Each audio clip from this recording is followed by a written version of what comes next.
DreamMachine. My name is Arun. And my name is Patricia. Hey Patricia, how's it going? Quite a bit of a crazy circus performance-like moment, especially with the movie we just watched today. Yeah, I was going to say, do you feel like running off to the circus for this one? Maybe not as extreme as this, but at this point in time, we have no other choice but to go. Okay, here we go. Circus, Afro, circus, Afro, circus, Afro, I like to move it, move it. I like to move it, move it. I like to move it, move it. You like to move it, move it, move it, move it,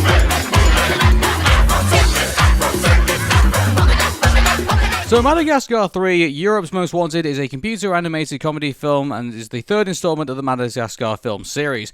Also the first 3D film in the series as well, produced by DreamWorks Animation and distributed by Paramount Pictures, and directed by Eric Darnell, Tom McGrath, and Conrad Vernon. It is a sequel to Madagascar and Madagascar 2 Escape to Africa, which we reviewed before, and it was released on June 8th of 2012. So, I mean, just to open this up, I know, let me say this, I know this is the movie that spawned the Afro circus meme, which infected the internet for a while and took over, but so I know there are some people out there who really like this movie because of that, but, well, I do admit that that's somewhat fun. There are some downsides to this film we have to talk about as well. Yeah. You see, here's the thing. I've noticed a lot when we discussed about these DreamWorks films that, for the most part, you have a first installment, which is to set up everything. You have the second installment that seems to be a massive improvement and is considered to be one of the best sequels ever made. And then the third one just kind of like peters down and it's good, but it's just not as good. I've noticed that with Madagascar, it seems to not really follow that trend. Like the first movie was pretty, simple and to the point of what what the story's about. The second movie just crams way too much stuff in, especially with the characters of Melman and Gloria, which are nowhere near as interesting as the stuff with Alex and with Marty. And then the third movie, while trying to close everything up, it just throws a lot of things all over the place. And I mean, here's the thing though, I'm not sure. I think the Madagascar series, I mean, let's face it, it's not as good as Shrek. I think no. we can all agree on that, and I think in regards to Madagascar, I think unfortunately you can kind of see this is the film. Once again I talked about after the third film, should you really do another one? And I think with this film, I'm of the opinion that after seeing this, I really think that they shouldn't venture into doing a fourth film after this. No, I don't think so. I think that the way that they ended it off, I was pretty satisfied. It's like, yeah, I can see that ending right there. And I think that they tried to spin it off with the Penguins of Madagascar. And last time that we talked on Dream Machine, they did the same thing with Shrek, trying to spin it off with Puss in Boots.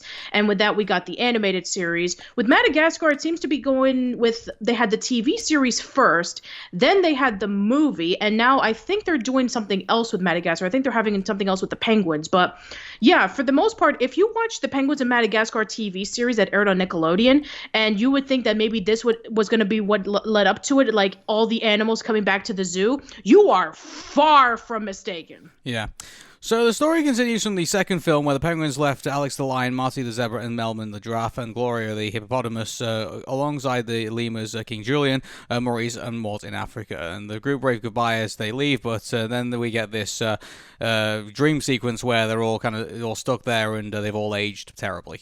And this scene is really freaky, especially since this scene was actually one of the 3D shots. Like, if you wear the 3D glasses, the characters are really, really close together, and it just looks really uncomfortable. So when you're watching it in regular 2D, it just has this uncanny valley approach. Yeah, and I think this is kind of like, remember when we reviewed Monsters Incorporated, and we were wondering about the fact that they started off with the fun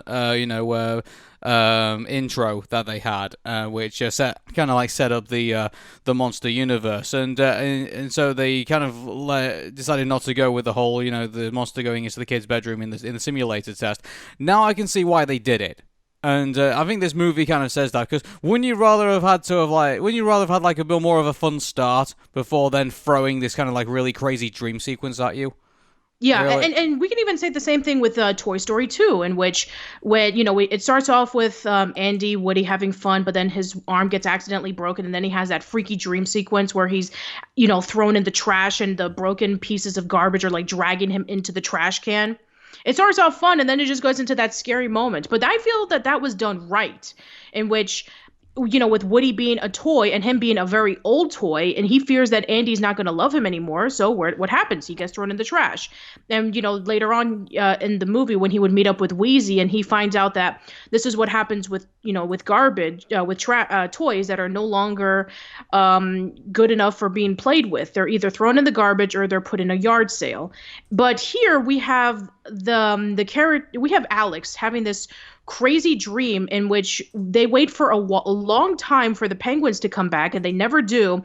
And then they're fearing that, oh, we're going to be stuck there forever, which at first it's like, yeah, I mean, if you're really getting sick and tired of Africa, that's fine. But weren't you guys like already somewhat content with Africa? Like, I know at the beginning of the second movie they were, with Gloria having the hippo that she had a crush on, and Melman being the witch doctor, and Alex meeting up with his parents, and Marty meeting up with all the zebras. And I know that they were starting to get sick of it and they wanted to leave, but yeah, this one just kind of like goes out of nowhere. If this is your first Madagascar movie, you're wondering what is going on. Yeah. So it comes out of that dream sequence, and then they go into the whole. Apparently, it's Alex's birthday.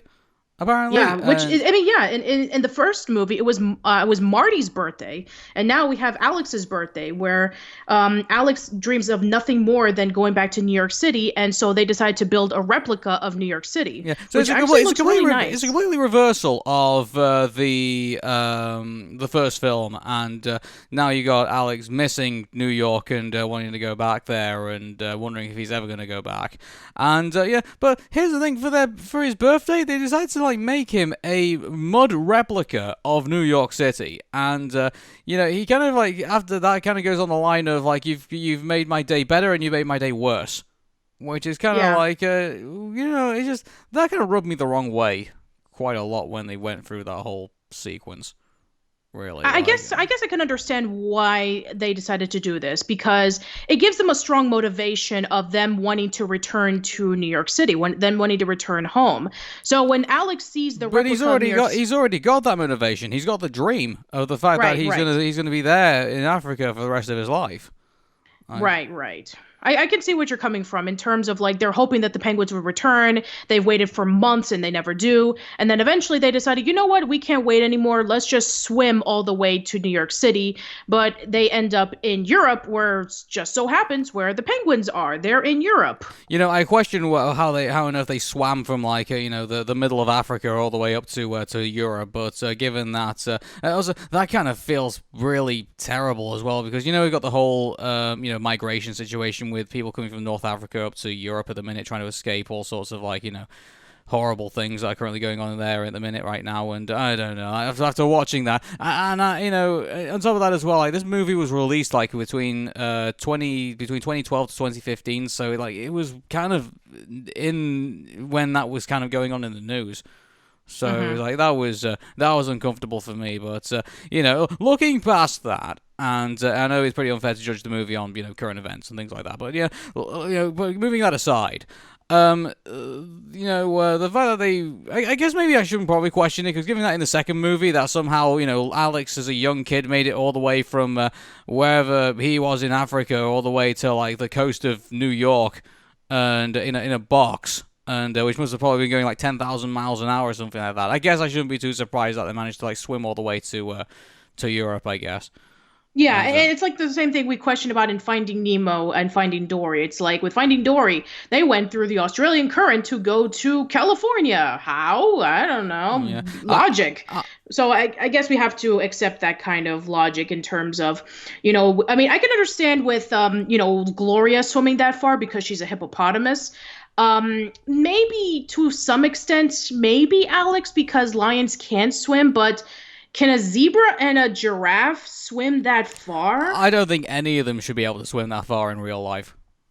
I just think that's, I just think the whole thing was just ridiculous, really, but that's just me. But, Sure. I mean, going back into anyway, going back to so what they were. It's like so.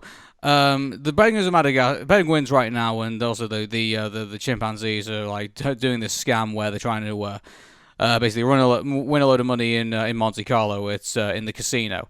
Now, when they come in and interrupt and break all that up, I would actually think that this would have been a good place to like maybe put some confrontation in between the penguins and between Alex in regards to like who the leader is. But no, he just brushes it off just like in 2 seconds. And I'm just exactly, because the penguins pretty much abandoned Alex and the rest of the gang, and they're in Monte Carlo trying to gain a whole bunch of money. And they would think that, I'm the leader, I'm the one in charge of getting us back home. But no, I mean, the moment that they see them, there's like this little scuffle, and then a few seconds later, it's just they're back to normal. Yeah. And then we have to make way for the villain of the movie, who is this captain by the name of Chantal Dubois, whose main motivation is to capture Alex because she has pretty much every single animal in her collection except a lion. So once again, we have somebody capturing Alex for some reason or another, whether it be the old lady, and now we have this captain. Well, I don't think the old lady wanted to capture Alex. I think she just wanted to. No. I'm talking about like, for some reason this old lady had a vendetta against Alex. So it's like everybody, all the villains in this movie have a vendetta against Alex for some reason or another. Yeah. Well, I mean, at least the villains' intentions were clear. I think, yes. At least in this, and unlike like in Madagascar 2, where we had like a multiply of villains and not really knowing who to bat, what on earth was going on in that situation, but. In regards to in regards to all of that, at least the villain is clear cut, and at least it's threatening to say the least. And not at the same time, but she can also be really like over the top and humorous. Like she knows how to track down the lions by their scent, and she has this weird way of moving, and she has this authority. So at least she has a clear motivation, and she's kind of a little bit over the top, which kind of fits with the world of Madagascar. I can see where they were going with her. They were trying to make her like the T-1000 in Terminator 2 Judgment Day. And even it pretty much wasn't even foamed in all that well. Like they even borrowed some clips from some like scenes from Terminator 2 Judgment Day when she's like driving through the fire. Like it's not too surprising because DreamWorks almost every DreamWorks movie uses like pop culture references. Like Shrek and Madagascar are the ones that use it the most. Mm-hmm. So, obviously we get that whole chasing scene, but I mean, they really missed an opportunity to kind of like maybe create some conflict between the penguins and probably the animals, because I mean, saying that, oh yeah, you're in Monte Carlo, you're having a good time and stuff like that, and maybe they could have turned around and said, well, we're trying to get more money so we can obviously try and get you home, and that was our ticket. I thought it was going to go that route, but nope. It was just more kind of shenanigans, really. And here's the thing about this, and you may say that you found the villain humorous. I didn't laugh once in this film. Well, I just said that she was like over the top. Yeah, but she wasn't. In regards to at least in my opinion, she wasn't humorous. I didn't laugh once in this film. Nothing was funny. That's fair. That's fair enough. Some things made me smile. So, some things made me smile, but nothing made me laugh out loud. Yeah, I can see where you're coming from with that. So, yeah, they use the money instead so they can be able to purchase a rundown circus, a circus that hasn't been performing well in years. And they meet up with a whole bunch of characters. They meet up with this tiger who used to be like the top tiger in the act, who used to go through like tiny rings, and he's afraid of it. Yeah, before we get into all of that, I hate the fact that they purchased the circus. I'm sorry, I hated that. I mean, I would have preferred it that they were in the situation of being in the circus and they had to, I really thought they were going to go for like a character evolution of like now, not only is it's not good enough to be in, the zoo, having to basically be, animals that get stared at. I mean, somewhere down the line, you're going to have to start performing and you have to start doing something. And actually, being a performer, and I really thought they would have kept the screw tightened. I think if they weren't in control of the situation, but the fact that they just walk in and they just buy the circus, and obviously by then you understand why they were so willing to kind of like sell it and stuff. But I mean, for me, I just felt like it would have created more tension if they they weren't in control of the situation for me, and they would have been forced to kind of learn something. I think that what they were trying to do in this is that we knew the characters from the very beginning and how they were performers, especially with Alex. He was like the star of the zoo. And so he decides, that in order for them to kind of like trick them so that they can be able to ride the train all the way towards New York City, that they can teach them how to be really good and they can get their confidence back. And along the way, that's when Alex starts meeting up with the Jaguar character, who becomes a love interest. Patricia, I have a better idea. You know what that is? Instead of taking the money and buying the circus, buying a fucking plane and getting back home. This movie could have been 25 minutes plus this credits. Yeah, that would have been a lot easier, wouldn't it? Tell me I'm wrong. Anyone in the comment section, tell me I'm wrong. I guess maybe some people would argue is like, oh, but they already tried to do the plane. They tried to do the plane multiple times. They tried to fix it, and then they tried to fly with it, but it didn't work. No, and then they tried again. Buy an actual plane. Go to an airport, put on that disguise, and actually buy an actual plane. Like you're the king of whatever it is. I'm sure no one's questioned you now. Why would they question you then? I guess they try to. I think what they were trying to do is like try to bring variety into the story. It's like, hey, instead of using a plane, let's use a train. Because that's different. Yeah. So, so they buy this circus, and obviously it's terrible, and then they have to figure out a way to kind of like fix it, and then they decide to fix it by going the route of Cirque de la Rosa, is it called? Yeah. Yeah. So basically they transform the circus into a more elaborate show. And exactly. They do a lot more elaborate tricks. So we have Marty and the seal doing cannonballs. We have Melvin and we have Gloria doing the tightrope, and we have the Jaguar character and Alex doing the trapeze.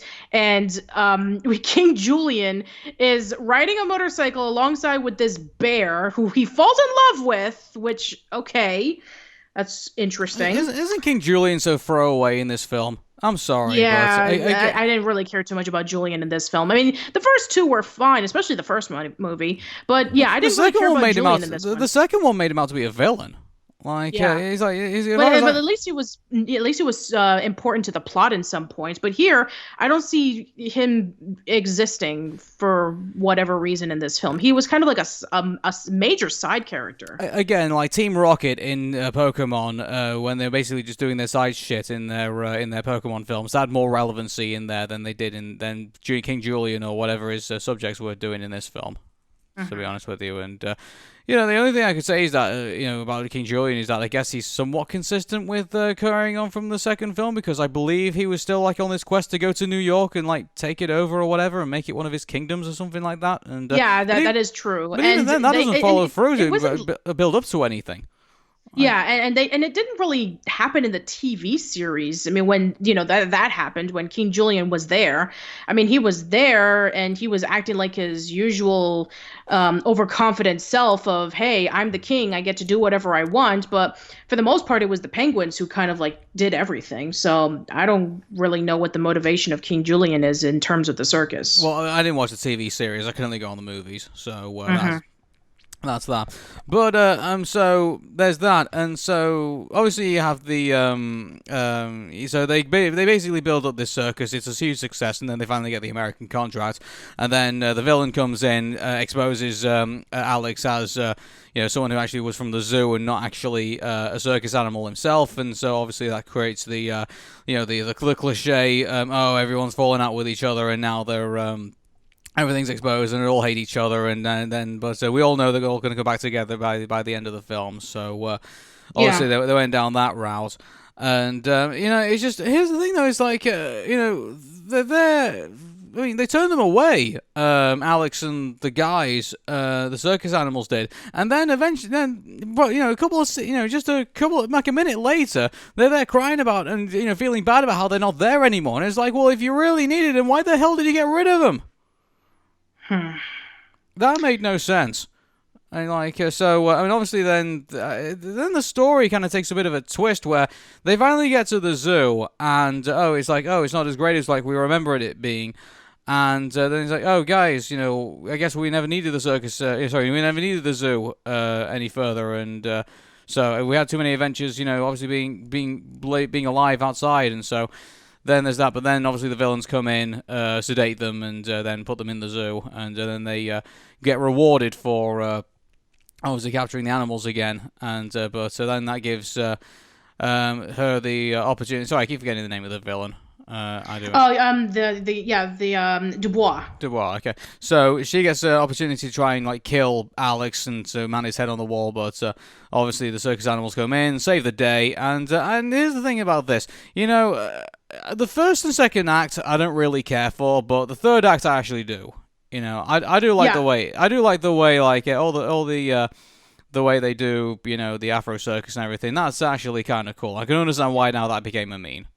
Yeah, and also let's and here's the thing. The performance where they played along with Katy Perry's Fireworks, I thought that if you were to see that in a theater, it is genuinely mind-blowing.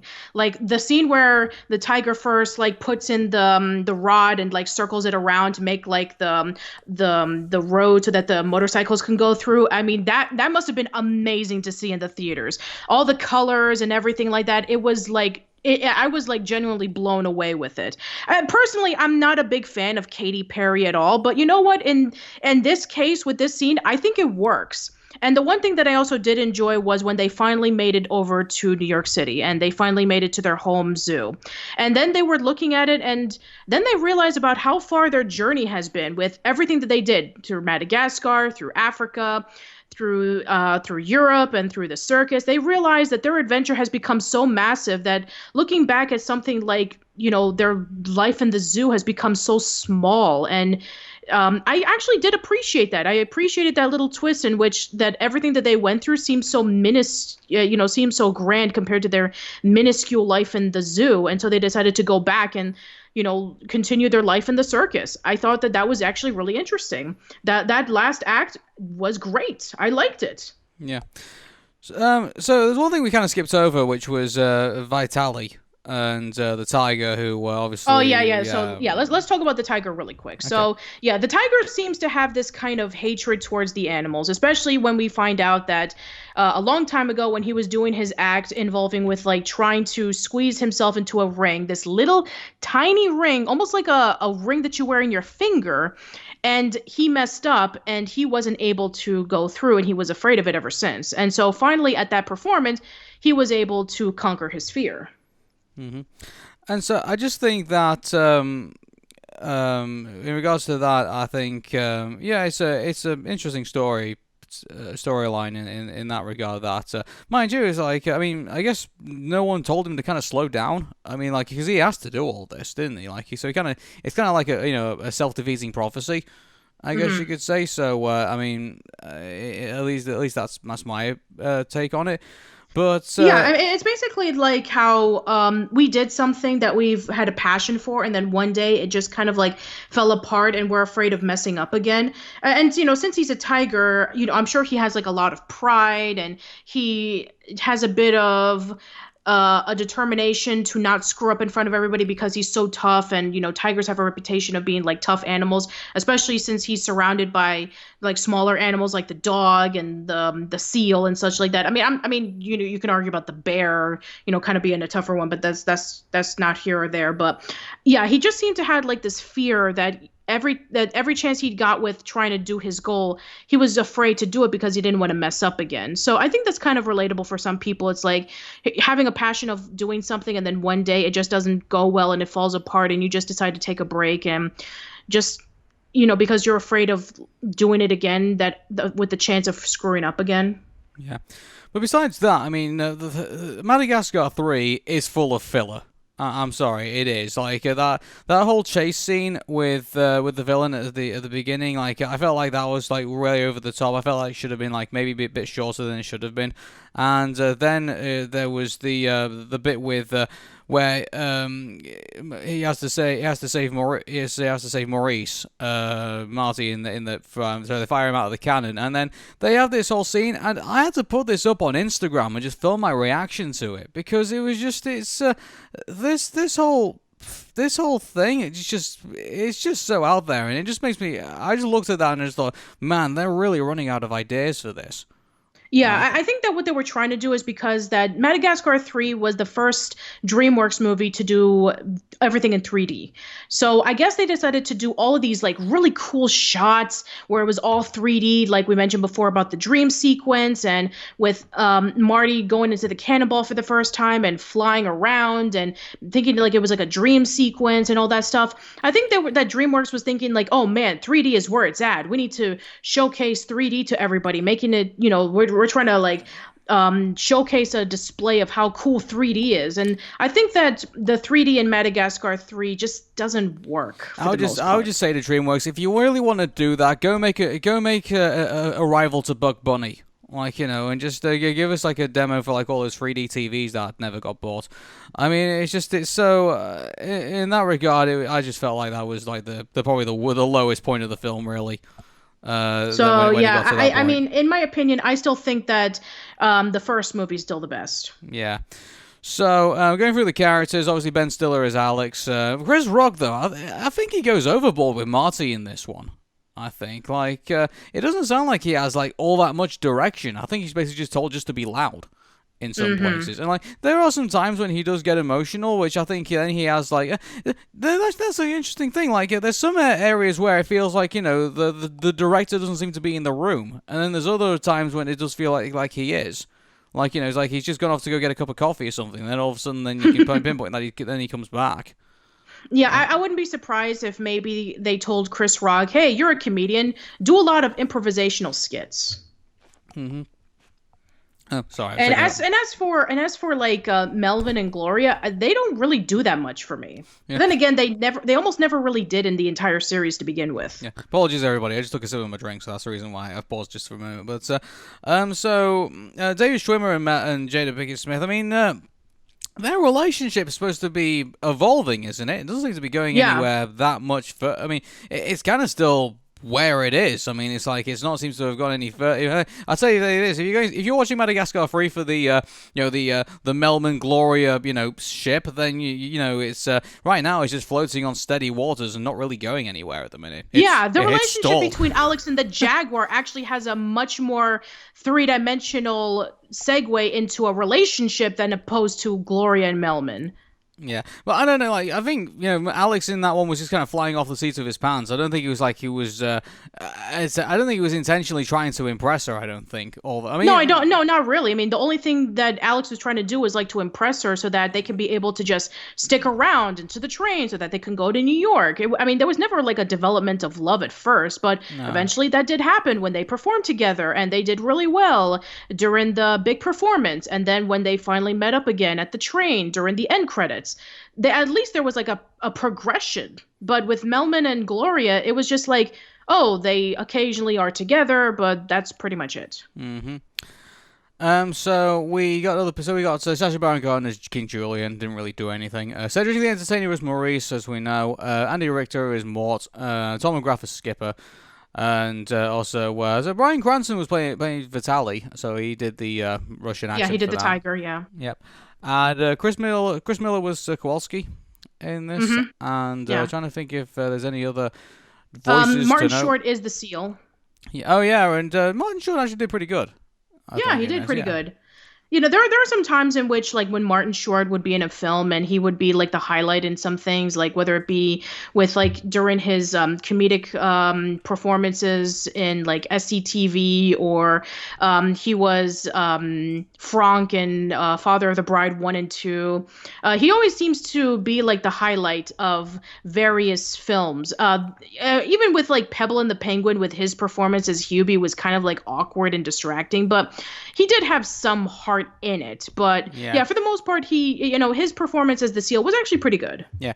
Anyway, I'll tell you what. Actually, interestingly enough, Martin Short, he's had quite a notable places in our childhood. Shall I read out a couple of animated things that he's done in his career? So he's been in We're Back, a Dinosaur Story. Yes, he was. That's right. And he was also one of the priests in The Prince of Egypt.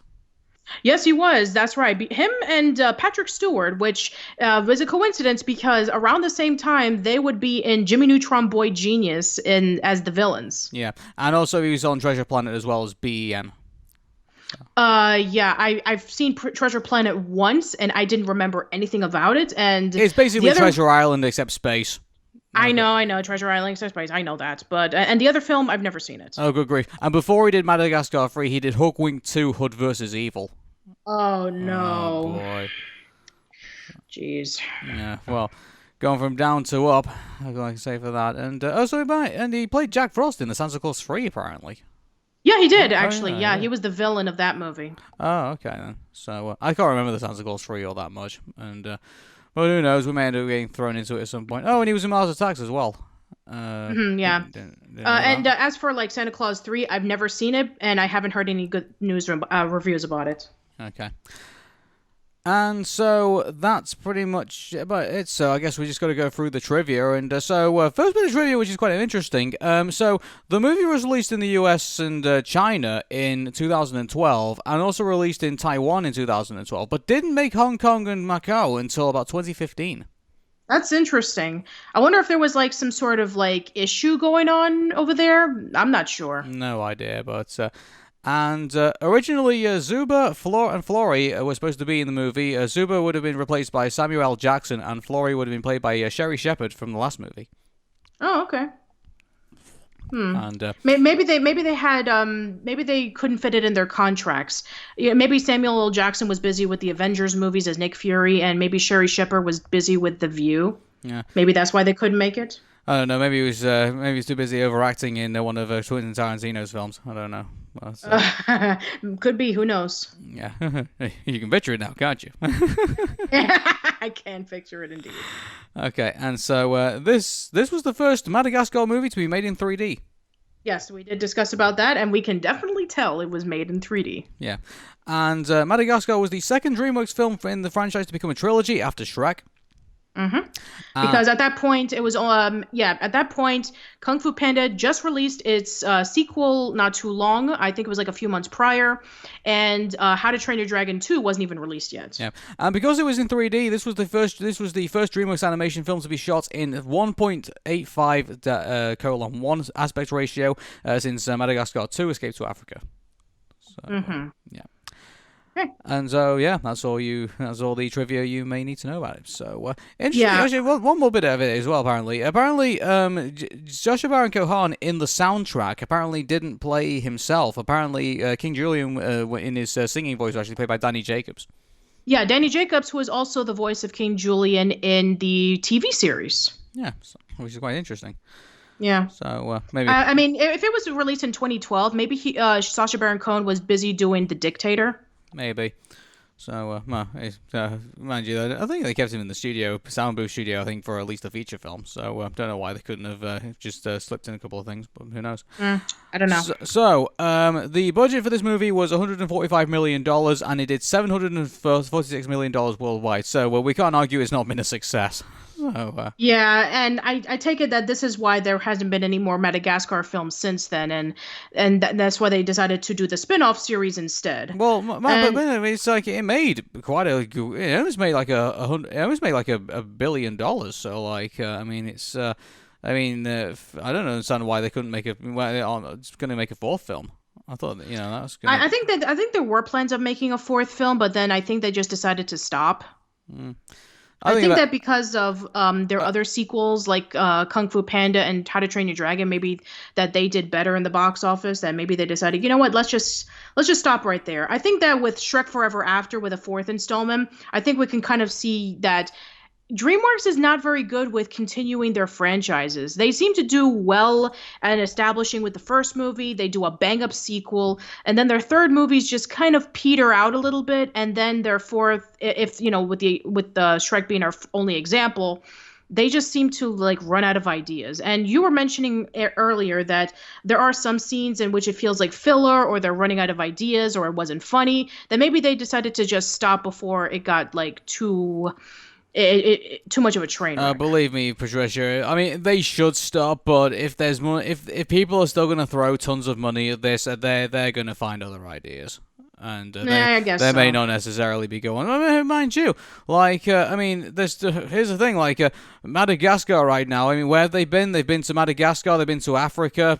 Generally, I guess they've been to Europe now, and they've been to America. I mean, there's still a possibility they could probably go to South America, or they could probably do a crossover with Kung Fu Panda and probably go to China. I don't know. So there's some scary ideas in there, which I know DreamWorks will somewhere down the line. DreamWorks boardroom meeting is going to produce. So so let's not think that this is the end of Madagascar as of yet. So Yeah, I guess you're right. You're right. okay. So that's the end of our Madagascar 3 talk. So Yeah, in my opinion, with all the other sequels and installments that DreamWorks has done, Madagascar is probably my least favorite in terms of like a franchise. Shrek, Kung Fu Panda, and How to Train Your Dragon are able to like expand with everything. But I think that with Madagascar relying so much on just jokes, and not too much on developing characters and such, it doesn't like really give me that much of interest to like rewatch these movies again. okay. So so what's our next DreamWorks film after this? Okay, so even we kind of went out of order a couple of times to celebrate certain holidays, because after Madagascar 3 would have been, let me take a look. Rise of the Guardians, which we already discussed about in Christmas. Then after that would have been The Cruise, which we discussed about in Thanksgiving. So coming up next, we are going to be talking about Turbo. Oh, Turbo. Yes, yeah. the DreamWorks equivalent of Cars. Okay. So for me, Aaron, And Patricia. take care and bye for now. See you later. Afro Circus. Da, da, da. I don't know what that song is. But You ruined it. yeah, I did. Yeah, I did.